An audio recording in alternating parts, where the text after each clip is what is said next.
Здравейте, приятели! Преди време в групата си водеше един спор и бях обещал да пусна едно видео и сега намерих време да го направя. Затова набързо за какво става въпрос? Печат на RGB директно. Имам тук един хубав тестови файл и ако той в момента е в RGB, всичкото отгоре е в прекрасния профил ProPhoto RGB, което е още по-трудно, но да оставим тестовия файл така както е, без да го пипаме.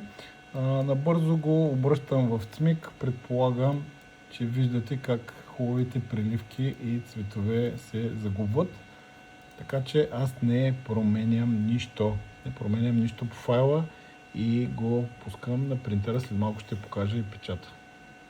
Качил съм файла в рипа, заедно с него съм пуснал една корица за фотокнига, но това, което е важно, че това е точният профил на фолиото. Фолиото е обикновено Auroflow 3164 на 12 паса.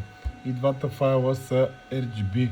Корицата на фотокнигата е sRGB, защото такава е, а нашия файл, както казахме, е в ProPhoto.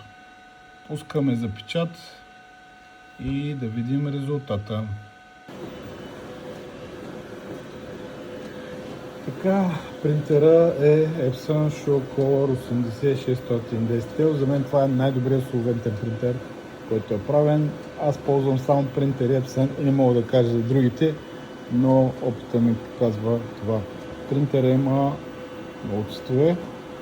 Фолиото, както казах, е обикновено Rojet на Auroflow 3164 и файла е готов отпечатан. Естествено телефона дава малко по-ярки цветове, но който има желание, мога да му изпратя отпечатан тестов файл или да изпрати файл за проба или нещо друго.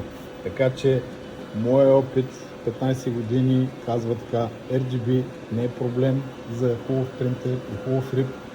Цмик само за офсет. Хубав ден от мен!